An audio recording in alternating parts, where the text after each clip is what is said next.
Tante stilografiche, tanti tipi di caricamento. Avrete sentito parlare del caricamento a cartuccia, a converter, a pistone, a contagocce, insomma ce n'è un po' per tutti i gusti. Cominciamo a vedere il caricamento, quello più classico per una stilografica, quello anche se vogliamo più prestigioso, perché comunque ha un suo perché, una sua spiegazione anche dal punto di vista storico e funzionale, è quello del pistone o dello stantuffo. Praticamente sul fondello, sulla parte finale della penna stilografica, come vedete si è aperta una fessura qua, intingendo nel calamaio la penna aspira l'inchiostro, poi la metto in pressione chiudendo così e comincio a scrivere. Il serbatoio, come vedete da questa parte chiara, è all'interno nel fusto della penna ed è uno dei principi attraverso il quale funzionano tantissime penne stilografiche.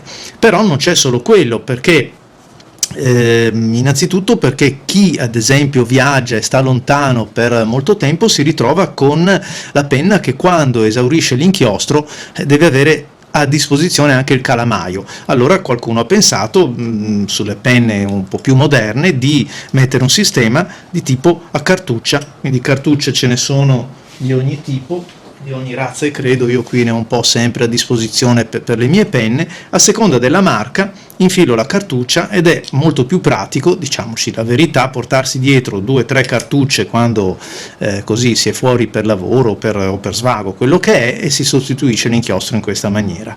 La cartuccia però ha il limite che non sempre troviamo l'inchiostro e abbiamo a disposizione l'inchiostro che ci piace di più da montare sulla penna. Molte penne, come quella che ho in mano, che è una Cross ad esempio, ha una cartuccia proprietaria, significa che o uso quegli inchiostri lì oppure non me ne faccio niente. Qualcuno potrebbe obiettare: esistono anche i converter. È vero, il converter mi permette di caricare qualsiasi tipo di inchiostro, è anche vero che non appena finisco il serbatoio del converter sono punto a capo. Ci sono altre soluzioni, andando un po' indietro nella storia. Innanzitutto questa, che è una particolarità, questa per esempio è una Radius Superior e non si riesce a trovare il punto per caricarla. Come si fa, come non si fa? La soluzione è presto svelata. Il fondello si svita e non è altro che, come vedete, un bottone che va premuto per caricare. In questa maniera agisce su una vescica interna che carica la penna d'inchiostro, quindi non è nient'altro che un meccanismo non più a levetta come c'era una volta. Lo vediamo qua per esempio su questa Columbus, questa è una Columbus 55, c'è un meccanismo a levetta, la levetta è questa qua,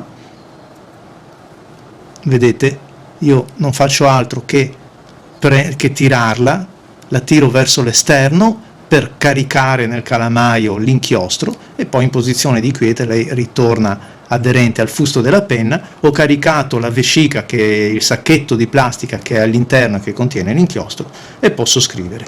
Però esistono dei sistemi di caricamento ancora più antichi, come questo ad esempio. Questo è una penna, una Waterman Ideal, come vedete manca il pennino, no, non è uno scherzo, lo andiamo ad estrarre, eccolo qua, agendo su questo.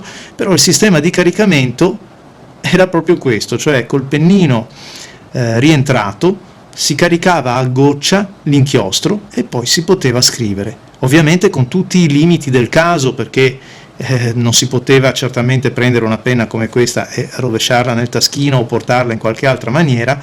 La si utilizzava riempiendola al momento, molto spesso si faceva per intenzione e la si usava così.